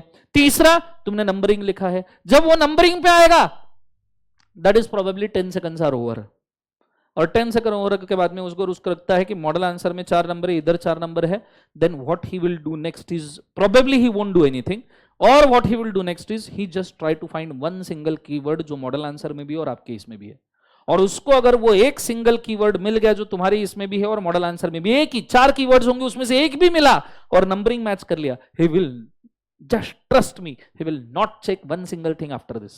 खाट खाट खाट 4 मार्क, आगे चल next question. Because your presentation is powerful. Whatever the way you are presenting the answer, you are showing it. I am confident about what I am saying, but I am quite humble also to present it in a good manner. Is it very clear? The most modest and the most humble answers with the good confidence will always earn the marks. ये विधि का विधान है। Is it very clear? कौन समझ में आ रहा है सबको? हाँ है ना? बच्चों बोलो हाँ या ना? That's why indenting is very crucial. हाँ, तुम्हारे आंसर को 4 चांद लगाने हैं तो इंडेंटिंग मस्ट है। अगर तुमने उसको नंबरिंग सेपरेट करके दे दिया ना, तुम उसकी जिंदगी आधी सफल कर रहे हो। वो जो 5 घंटे ना, उसमें से this will be blessing in disguise for him. वो 100 पेपर चेक करके, 100 नहीं चलो 20-30 पेपर चेक करके इसके ऊपर पहुंचा है ना, तो उसके दिमाग की माथापच्ची कम है, उसका फ्रस्ट्रेशन लेवल कम है। तुम जो लिख रहे हो वो उसके लिए बहुत क्लियर है, उसको स्टेप मार्किंग देना बहुत इजी है, उसको आइडेंटिफाई करना बहुत इजी है। आप ऐसा समझ लो हम थाली में उसको प्रसाद सर्व कर रहे हैं, भाई तू भगवान ने लेना है तो ले, नहीं तो छोड़ दे। और जो पूरी शिद्दत से प्रसाद सर्व करोगे खाना ही पड़ेगा, भगवान भी खाता है। समझ में आ रहा है सबको? हाँ है ना? जोर से बोलो sir no. So please follow the indenting. Indenting is quite crucial. मेरे को इंडेंटिंग के ऊपर बोलने की जरूरत नहीं पड़नी चाहिए। मैक्सिमम बच्चा यहां मिट्टी खाता है, इंडेंटिंग में ही मिट्टी खाता है। This is not a place where you should do the mistakes. ठीक है, just follow the imaginary lines for the numbering. Nothing should go below the numbers, no text should go below the numbers. ठीक है, अच्छा कुछ बच्चे और भी ज्यादा क्रिएटिव बन जाते हैं, इधर लिखते हैं प्रोविजन। प्लीज डू अंडरस्टैंड, जब मैं इंडेंटिंग बोलता हूं ना, कितना ओवर सीरियसनेस। प्रोविजन, इसको अंडरलाइन कोलन किया, बच्चा यहां से नंबरिंग शुरू करता है। काहे को भाई? एक सिंपल चीज, यहां से नंबरिंग शुरू किया, ये स्पेस तेरा गया। अरे बोलो हाँ या ना? मतलब तेरा 1/3 ऑफ पेज गया, 1/3 ऑफ पेज गया ना? जोर से बोलो सर नो। तो तेरा 1/3 ऑफ आंसर शीट गया। तो आंसर शीट अगर तेरा 1/3 वेस्ट हो रहा है तो तू सप्लीमेंट लगाएगा, मतलब अगर कुछ आता है तो। सो तू सप्लीमेंट लगाएगा। अरे बोलो हाँ या ना? सप्लीमेंट तूने लगाया तो तेरे को लगेगा हाँ हाँ क्या पेपर लिख रहा है मैं। अब मैं तुमको सप्लीमेंट की मेंटेलिटी बोलता हूं। इमेजिन करो तुम हो वैल्यूअर, बन गए सब वैल्यूअर बन गए पक्का? Are you sure? ठीक है, इमेजिन करो सवेरे तुम पेपर चेक करने के लिए बैठ रहे हो। ठीक है, स्कैनर तुमने ओपन किया, आईपैड वगैरह जो भी तुम्हारा लैपटॉप है उसके ऊपर पेपर आया। ठीक है, सबसे पहली चीज तुम क्या देखोगे? पहले नंबर ऑफ पेपर कितने हैं। जैसे ही पेपर ओपन किया पहली चीज देखोगे how many pages are there. अगर मेरे को दिन के 100-150 पेपर चेक करने हैं और मेरे सामने पेपर आ गया जिसके अंदर एवरेज नंबर ऑफ पेजेस से ज्यादा पेजेस है, मेरा दिमाग तो वही खराब हो गया, क्योंकि ये बंदा उसी 150 रुपए के लिए मेरे से ज्यादा मेहनत करवा रहा है। बोलो हाँ या ना? यस और नो? अरे बोलो हाँ या ना? तुम मुझसे उसी 150 रुपए के लिए, जो इसके पहले मैंने पेपर चेक किया जो 20 पेजेस में खत्म हो रहा था, जिसमें मैंने 150 कमा लिया लास्ट 3 मिनट में, अभी तू मेरे से उसी 150 रुपए के लिए 10 पेजेस ज्यादा चेक करवा रहा है। तो मेरा तेरे बारे में व्यू क्या है कि तू तो फंसा। अब मैं सच में चेक करूंगा तूने क्या लिखा है। अब तूने ले लिए मेरे से पंगे, अब देख मैं तेरा क्या हाल करता है। स्टूडेंट के माइंड में पता है क्या रहता है? किसी ने सप्लीमेंट लगाया ना बहुत भारी, उसने सप्लीमेंट लगाया पेपर में, 3 सप्लीमेंट 3। मतलब कभी तुम आंसर उधर एग्जाम हॉल में बैठे हो, किसी ने जोर से चिल्ला दिया ना सर सप्लीमेंट, तुम्हें ऐसा लगता है तुम्हारा किडनी मांग लिया है। सप्लीमेंट नहीं, तुम्हारा किडनी मांग लिया उसने। बोलो हाँ या ना? पर याद रखना, ओरिजिनल 32 पेजेस का answer sheet is enough to write every paper unless and until your handwriting is big. Enough है भाई, 32 पेजेस उन्होंने भी सोच के बनाए। मेरे को एक बात बताओ, इंस्टीट्यूट को फंड क्या ऐसे उड़ाने ही करे, या उनको ये चाहिए कि बच्चे को लिखते वक्त धागा वागा में उलझा रहे? इंस्टीट्यूट भी ये चाहता है कि तुम पूरे 3 घंटे में शिद्दत से लिखो। बोलो हाँ है ना? तो उन्होंने सोच के ही बनाया होगा ना, एवरेज लोगों की मेंटेलिटी देख के 32 पेजेस बनाया होगा। अच्छा, तुम अगर आंसर शीट बनाते तो तुम 2-4 पेजेस कम देते या 2-4 पेजेस ज्यादा देते? तो ऑब्वियसली तुम्हारी आंसर शीट में 2-4 पेजेस ज्यादा है भाई। अब उसमें तू सप्लीमेंट लगा रहा है, मतलब तू, एक तो फिर तेरा कंटेंट इतना जस्टिफाइड रहना चाहिए, इतना जस्टिफाइड कि तेरी सप्लीमेंट पढ़ते पढ़ते मेरी आंखों से आंसू आ जाने चाहिए कि क्या लिखा है साला यार, ये तो मैंने भी नहीं पढ़ा था सीए बनते वक्त। The chances of this are very negligible, the chances of this are very negligible. या तो फिर पेपर ही ऐसा होना चाहिए कि सभी सप्लीमेंट लगा रहे हैं। हाँ, तो पिछले पेपर में भी 150 रुपए कमाने के लिए मेरे को 32, 34, 36, 40 पेजेस पढ़ रहे थे, यहां पे भी 40 पेजेस मेरे को चेक करने हैं। तो उसका माइंडसेट हो जाएगा, हे भगवान इस बार सभी ने सप्लीमेंट लगाए। तो दुख है तो सबका है, फेल होंगे तो सब साथ होंगे, पर पास भी तो करना है ना, तो उसको पास भी तो करना पड़ेगा ना भाई। Is it very clear, yes और नो? तो इसके बाद में एग्जाम हॉल में कोई भी सप्लीमेंट मांगे, टेंशन नहीं लेने का, ऐसे देखने का, बोलने का गया अपना आंसर राइटिंग शुरू, छोड़ने का नहीं, अपना आंसर ही मैं, दैट्स व्हाई ठीक है। अच्छा, उसके मुंह पे मत बोलना मैं तो बेचारा सर सप्लीमेंट गया है, गया, don't try this in exam hall ठीक है, मन में बोलने का गया ठीक है। हाँ, पर पूरे क्लास में 15-20 लोगों ने सप्लीमेंट मांग ली, 20-30 लोगों ने, तुम्ही ने नहीं मांगी, तो खुद की तरफ देखने का, बोलने का गया सब मांग रहे, तू नहीं मांग रहा भाई। समझ में आ रहा है सबको, हाँ है ना? Anyways, it's not about supplement, it's not about anything, it's about how better you right your answers. अगर लगनी है सप्लीमेंट तो लग जाएगी, एंड सप्लीमेंट नहीं लगनी है तो जो लगनी है जरूर लग जाएगी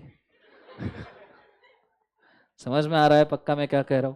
कुछ ना कुछ तो लगनी है एक तो वो लगनी है, नहीं तो रिजल्ट पास लगना है। Is it very clear, yes और नो? तो ये चीज को याद रखने का। Is it very clear? तो जो लोग इंडेंटिंग को सीरियसली नहीं लेते, प्रोविजन लिखा है उसके नीचे स्पेस छोड़ रहा, मत छोड़ भाई, कोई जरूरत नहीं है स्पेस की। मार्जिन को लग के चिपक के एकदम एक लिख, 2, 3 शुरू हो जाए, ठीक है। You don't need to give any extra space for anything unless your handwriting is bit big. Is it very clear guys? जोर से बोलो यस और नो। तो मैंने लिखवाया, while writing, क्या बोले एक बार, always write the point numbers in between two margins, बोलो हाँ या ना, and not the inside the margin, and always maintain, क्या बोले एक बार उसे, indenting। लिख लिया सबने? indenting समझ में आया सबको? everybody yes or no? next point अब मुझे एक बात बताऊं आपको, मैं आपको सबसे ज्यादा तकलीफ कहां पे होने वाली है? ये आंसर देखो यहां पे, इसमें अंदर मेरे को बताओ, जिंदगी में सबसे ज्यादा तकलीफ कहां पे होंगी? The most difficult part for you conceptually to write is explanation। क्यों? पूछो क्यों? पहले तो इतने सारे फैक्ट्स है, मैंने ये एग्जाम क्वेश्चन दिया था, आधे पेज का क्वेश्चन, उसको एक्सप्लेन करो, मजाक की बात नहीं है। तो तुम जिंदगी में सबसे ज्यादा दर्द तुम्हारा एक्सप्लेनेशन में बाहर आएगा, पर वो दर्द को, पहली बात, मैं खत्म नहीं कर सकता। Let me tell you very fairly, ये दर्द को मैं खत्म नहीं कर सकता, हां, पर मैं कम जरूर कर सकता हूं। इस दर्द को कैसे? ये दर्द से जाना ही पड़ेगा, लिख लो मेरी इस बात को, ये दर्द से जाना ही, एक्सप्लेनेशन ड्राफ्टिंग के दर्द से हर एक को जाना है। जिसको सीए बनना है उसको ईदर फाउंडेशन और इंटर में एक्सप्लेनेशन ड्राफ्टिंग के दर्द से जाना है। कुछ चीजें दर्द में ही समझ में आती है और सफल होती है। समझ में आ रहा है सबको? हाँ है ना? जोर से बोलो। अब ये दर्द कौन सा है? दर्द है कि आपने अगर गौर किया होगा तो इतनी सारी चीज को मैंने एक सिंगल पॉइंट के अंदर एक्सप्लेनेशन में खत्म कर दिया। मैंने क्या लिखा है एक्सप्लेनेशन में? Mister Vijay purchased car, collided with the tree, test to test the airbag so as to avail the general offer of upgrading the vehicle. मैंने सिंपली पूरे के पूरे क्वेश्चन का सार एक झटके में 3 लाइन में खत्म कर दिया. तो एक्सप्लेनेशन का point number 1 guys is always the facts of the case. Point number 1 is always the facts of the case. Case study में और कोई क्वेश्चन है, मतलब उसी केस स्टडी में और कोई क्वेश्चन है, जैसे विजय वाले इस केस में और एक आधा कोई भलता क्वेश्चन आता, जैसे दूसरे केस स्टडी के ऊपर डिपेंडिंग, तो फिर एक्सप्लेनेशन का point number 2 will again go for the fact of the case. लेकिन केस स्टडी में कोई दूसरा क्वेश्चन अगर नहीं है, यहां एक ही क्वेश्चन था कि मिस्टर विजय ने कार कोलाइड की, एयरबैग नहीं खोले तो अपग्रेड मिलेगा क्या, ये एक ही क्वेश्चन था. तो जनरल ऑफर मिस्टर विजय ने एक्सेप्ट की क्या, ये एक ही क्वेश्चन था. बोलो हाँ या ना. एक ही क्वेश्चन है, तो सेकंड पॉइंट के अंदर आप दोगे रीजनिंग्स. आप देखो सेकंड पॉइंट में मैंने रीजंस देना शुरू कर दिए. As mister Vijay have complied all the requirements of the offer, he can avail the offer and benefits of such a general offer. तो सेकंड पॉइंट में मैंने रीजन दे दिया कि भाई कंप्लाई किया है तो ये ऑफर लेंगे और जनरल ऑफर के सब बेनिफिट्स ये लेंगे. तो मैंने क्या किया, मैंने सिंपली यहां पे बोल दिया रीजन के साथ कि मिस्टर विजय एलिजिबल है जनरल ऑफर के लिए. तीसरे पॉइंट में मुझे कुछ फर्दर कंफर्मेशन एडअप करने हैं. मेरे आंसर को या रीजन को तो दूंगा, company can not deny such a benefit even if it was testing his vehicle. भले ही वो खुद की व्हीकल टेस्ट कर रहा है, कंपनी जनरल ऑफर का बेनिफिट डिनाई कर नहीं सकती. ये मैंने कंफर्मेशन ऐड किया. This was supporting point for my point number 2. मेरा एक्सप्लेनेशन खत्म हो गया. अब ये एक्सप्लेनेशन के अंदर देखो मैंने क्या क्या कवर कर लिया. मैंने पूरे के पूरे केस स्टडीज के फैक्ट कवर कर लिए, मैंने पूरे के पूरे केस स्टडी का रीजनिंग कवर कर लिया, एंड मैंने क्या किया, सबसे अच्छी चीज मैंने की, फैक्ट से लेके आंसर तक की जर्नी जो थी उस जर्नी को मैंने एक्सप्लेनेशन में कवर कर दिया. प्रोविजन से लेके आंसर तक की जो जर्नी थी उस जर्नी को मैंने कवर कर लिया. प्रोविजन मतलब जो लॉ है, वहां से लेके मेरा आंसर किस प्रकार से आएगा, ये जर्नी मैंने एक्सप्लेन कर दी. सो एक्सप्लेनेशन का मतलब क्या है, बहुत सिंपल है. एक्सप्लेनेशन का मतलब पूछो क्या, एग्जिस्टिंग प्रोविजंस को गिवन केस के हिसाब से क्या आंसर करना, इस जर्नी को एक्सप्लेनेशन कहा जाता है. ठीक है, प्रोविजन के हिसाब से गिवन केस को क्या आंसर करना, इसको एक्सप्लेनेशन कहा जाएगा. यहां आंसर नहीं चाहिए, पर आंसर को लगने वाला हर सपोर्ट मुझे एक्सप्लेनेशन में चाहिए. आंसर के लिए लगने वाला हर कैलकुलेशन मुझे एक्सप्लेनेशन, कुछ केसेस में तुमको कैलकुलेशन भी आएगा, तो आंसर के लिए लगने वाला हर कैलकुलेशन मुझे एक्सप्लेनेशन में चाहिए. Explanation is support of your conclusion. Is it very clear sir? पर इसको लिखे कैसे पॉसिबल है? बहुत सिंपल है, आप एक्सप्लेनेशन को बनाना सीखे. मैं एकदम सिंपल टर्म्स में आपको बोल रहा हूं, बहुत सिर्फ बोर्ड के ऊपर ध्यान दोगे तो भी झटाक करके आएगा. नहीं आना है ना तो 500 सवाल करके भी नहीं आएगा, और अगर आना है तो one single trick is enough. It depends on your intensity. देखो दो चीजों से चीजें हो सकती है. समझो पत्थर है, पत्थर के ऊपर बूंद बूंद पानी गिर रहा है, तो कभी ना कभी 20-25 सालों में खड्डा हो जाएगा. हाँ या ना? जोर से बोलो यस नो. पत्थर है, बूंद बूंद पानी नहीं, ऊपर से मैंने वाटर गन लगा दिया. वाटर गन पता है ना कि वाटर इतने प्रेशराइज वे से भेजता है और इतना सटीक तरीके से भेजता है कि पत्थर कट जावे, तो 1 सेकंड में भी गड्ढा हो सकता है. बोलो हाँ या ना? वो लेवल का इंटेंसिटी अपने को चाहिए, क्योंकि अपने पास समय नहीं है. 10-20 साल है तुम्हारे पास, तो बूंद बूंद काम करना है, वाटर गन जैसा काम करना है. तो अगर होना है ना तो एक ट्रिक में भी हो जाएगा, नहीं होना है ना 500 सवाल कर लो फिर भी नहीं होगा. ट्रिक समझ जाइए बहुत आसानी से. ठीक है, ट्रिक क्या है? जो करेगा वो पाएगा, जो बोएगा सो पाएगा. Simple as that. क्वेश्चन पढ़ते वक्त ही बाजू में स्क्रैबलिंग करना शुरू कर दो. Very simple technique. जितना प्यारा स्क्रैबलिंग और जितना शॉर्ट स्क्रैबलिंग करोगे उतना प्यारा एक्सप्लेनेशन आएगा. कैसे? सुनिए. मिस्टर विजय परचेस्ड जी वैगॉन. विजय, ठीक है, मिस्टर विजय परचेज जी वैगॉन. खुद भी परचेस करे, मेरे को क्या, आदमी से मतलब है, कार से मतलब नहीं है. ऑन हिज बर्थडे, काय को क्या फर्क पड़ता है बर्थडे को परचेस किया या किसी दिन और परचेस किया. The agreement of G Wagon state that in case of the collision, if the airbag does not work, company will give the upgraded model of the G Wagon. Mr. Vijay, car, collision, या आपके word में लिखो accident, general offer.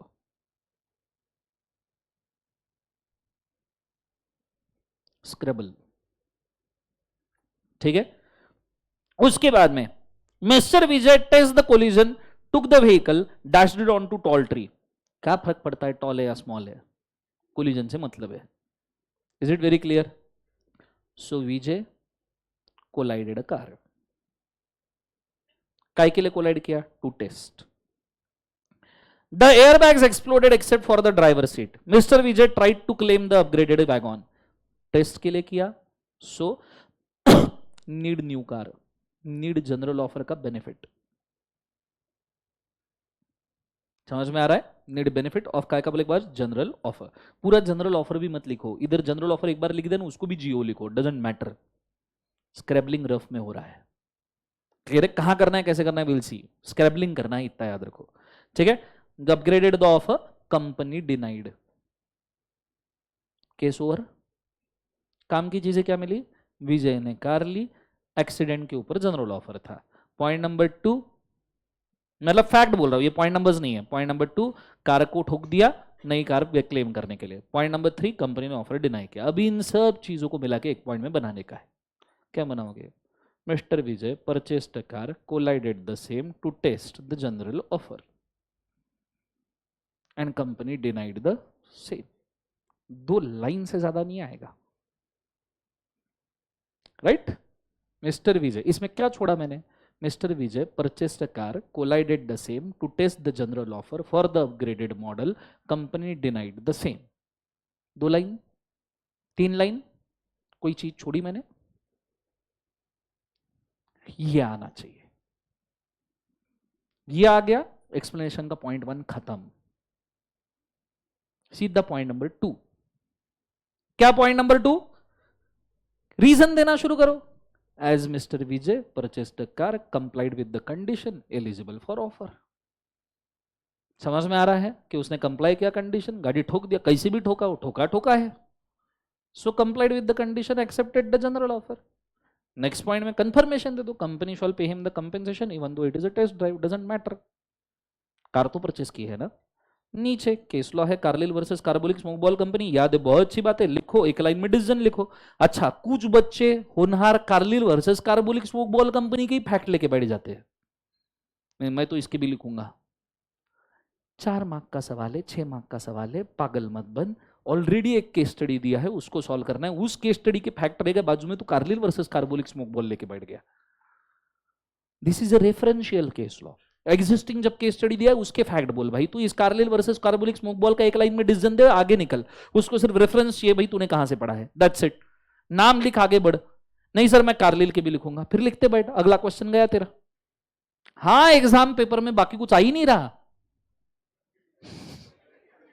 लिखो Carlill versus carbolic, पूरा लेके आओ उसका कुंडली. अगर कुछ आ ही नहीं रहा तो करेगा क्या? लिखो बिंदास. पर केस लॉ में उनको सिर्फ नाम चाहिए, एक लाइन में डिसीजन चाहिए कि तुमने कहां से पढ़ा था, गेम ओवर. हाँ, अगर सवाल directly explain the Carlill versus Carbolic Smoke Ball company, छोड़ने का नहीं, दोनों हाथों से गन निकालने का, डट डट डट डट शुरू, वो तो याद ही है ना. बोलो हाँ या ना. Simple as that. तो जब तक ना पूछे, एक लाइन में केस लॉ का नाम, एक लाइन में डिसीजन, भाई साहब गेम ओवर. पर सर केस लॉ हाईलाइट होना चाहिए, उसके लिए क्या करूं? कुछ नहीं, उठाने का, डॉटेड अंडरलाइन करने का, मेन अंडरलाइन करने का. मेन अंडरलाइन सिर्फ हेडिंग को. अगर तुमने इसको भी मेन अंडरलाइन किया ना, कंफ्यूज हो जाएगा कि मेन हेडिंग क्या है और भैया केस लॉ क्या है. कभी भी मेन अंडरलाइन इधर उधर करने का नहीं. ओनली डॉटेड अंडरलाइन तुमको अगर पूरे आंसर में किधर यूज करने का है तो. मेन अंडरलाइन सिर्फ प्रोविजन, एक्सप्लेनेशन, आंसर को. इससे आपका आंसर डिवाइड होता है बेटा, उसके साथ रिस्क मत लो. Is it very clear? Dotted underline करो. मैंने एक लाइन में उसको रफा दफा कर दिया है भाई, एक सेंटेंस में. The general offer can be accepted by any person acting on the offer and offeror can not deny the same, full stop. और क्या पढ़े हम कार्लिल में? यही तो पढ़े. नीचे आंसर. सर अभी मैंने इसको आंसर किया था, मैंने बाद तब मिटाया था, इसलिए वापस लिख दूं आंसर. सर आंसर क्यों अलग से? एक्सप्लेनेशन और आंसर में क्या फर्क है सर? कॉस्टिंग मैथमेटिक्स का पेपर सॉल्व होता है? अब वैसे मैथमेटिक्स का पेपर कौन सा है तुम्हारा? राइटिंग है ना? एमसीक्यू है क्या? अरे मजे है तुम्हारे। मैथमेटिक्स का पेपर अगर राइटिंग का है, या कॉस्टिंग का पेपर राइटिंग का है, चलो अकाउंट्स का पेपर राइटिंग का है, राइट? अकाउंट्स का पेपर राइटिंग का है, एंड में जो भी वैल्यू आता है कैलकुलेशन को, उसको अंडरलाइन करके रखते हो। थ्योरी पेपर ने क्या पाप किया?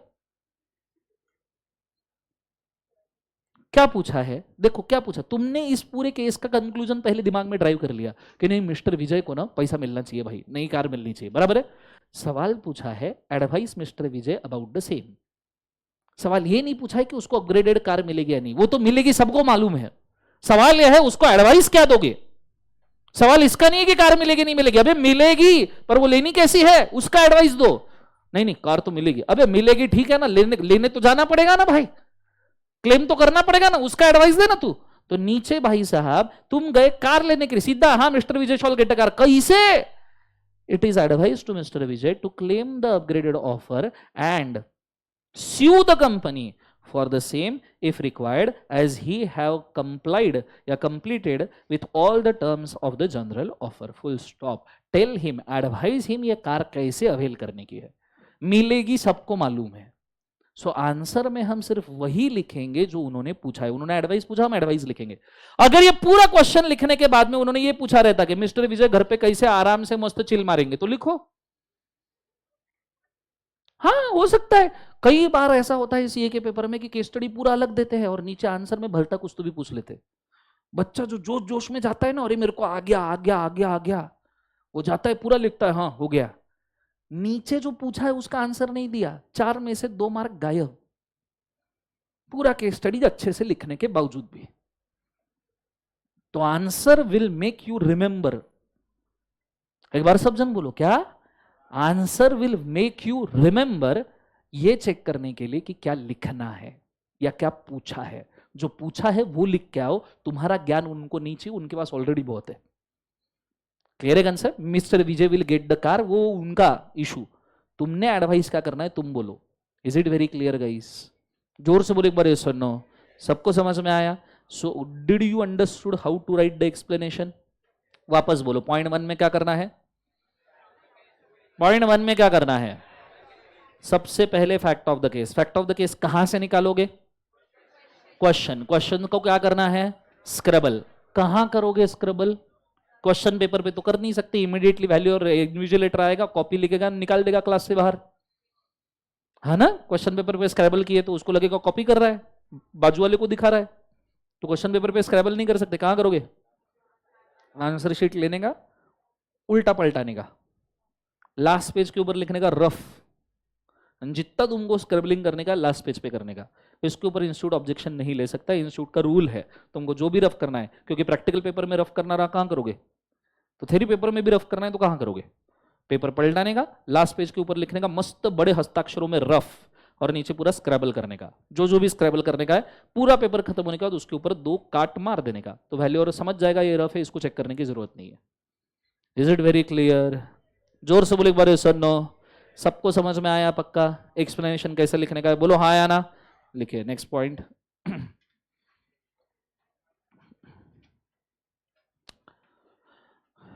in the heading explanation, in the heading explanation,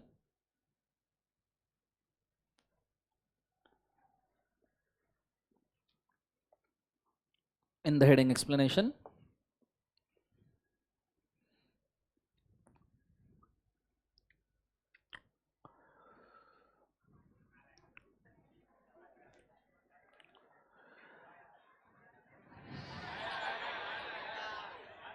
write down the different points in the heading explanation. Write down the different points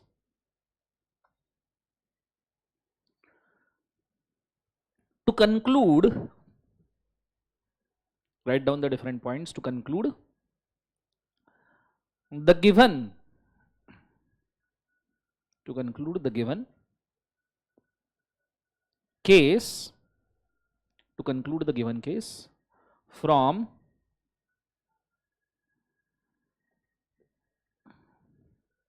provision till its answer. From provision till its answer.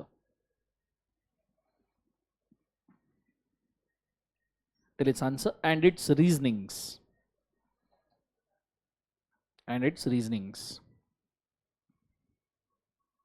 As follows. Point number A. Scribble the question.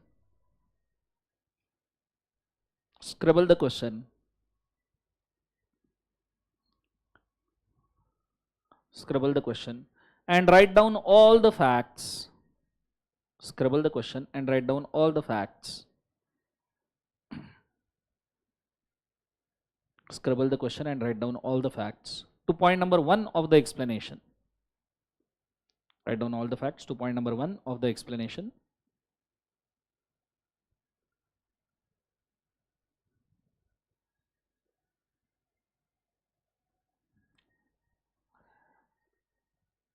उसी में if there are two different questions and facts,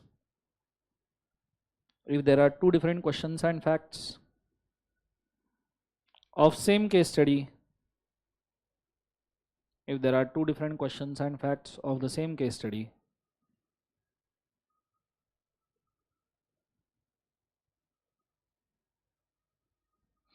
create two different points.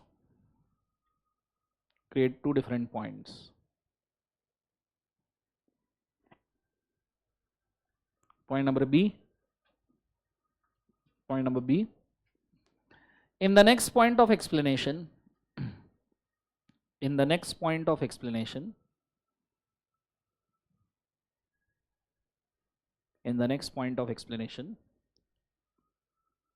write down the reasonings.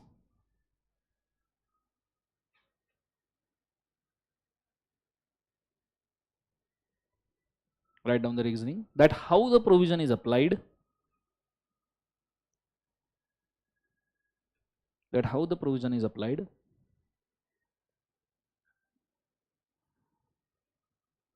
And why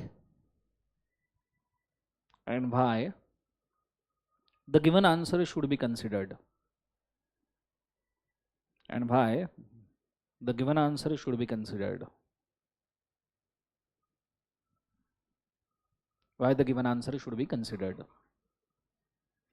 Next point. Sub point C. All the calculations, all the reasonings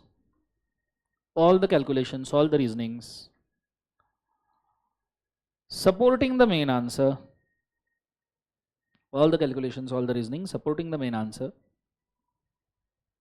Should be given in explanation.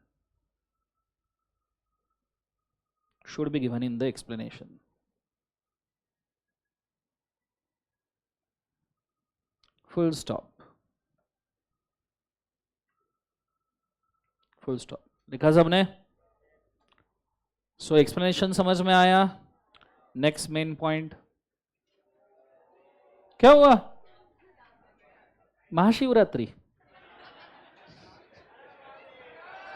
हर महादेव, रात को वैसे भी जागना, बैठो पढ़ो। Next point लिखो। कर सके वैसे भी क्या करोगे मेरे को मालूम है। बेटर काय का टेस्ट है? कब है? कल ही है क्या? मैं क्या करूं फिर? जॉब छोड़ दूं? है? एक दो ही रूल बाकी है, कंप्लीट कर लो। Next main point, if there is any supporting case law,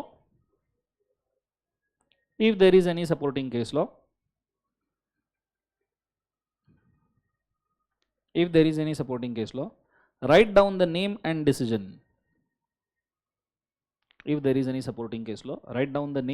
decision. Full stop.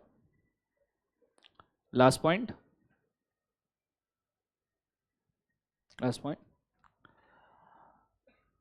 Add a heading of an answer.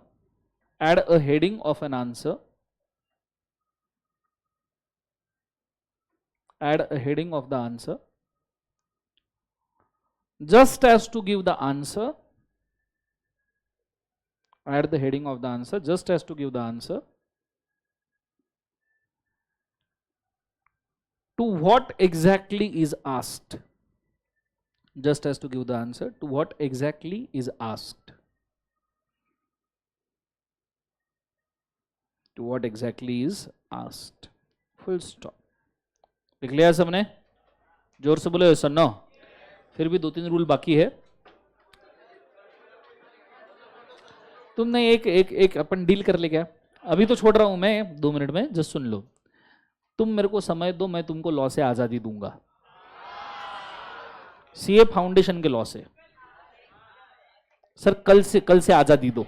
आज आजादी नहीं चाहिए ना, ठीक है? तो नेक्स्ट टाइम से प्लीज ये ट्राई कीजिए, क्योंकि देखो हमको आंसर राइटिंग भी करना है, हमको प्रैक्टिस भी करनी है, और तुम्हारी सबसे ज्यादा फटने वाली एक ही सब्जेक्ट में है, मैथ्स. तो चलो ऑब्जेक्टिव में एबीसीडी का टिक करके निकल जाएगा, ठीक है? इको में भी एबीसीडी है. अकाउंट्स तुम बचपन से कर रहे हो, तो उसमें कुछ ना कुछ तो हो जाएगा. बचा क्या? लॉ.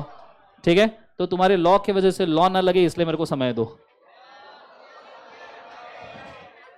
समझ में आया? पक्का हाँ है ना? तो आज के लिए इतना काफी करते हैं. Solve for today. Have a nice day. Thank you so much. Thank you बोलो, जोर से बोलो. Good day, God bless you. Om नमः शिवाय.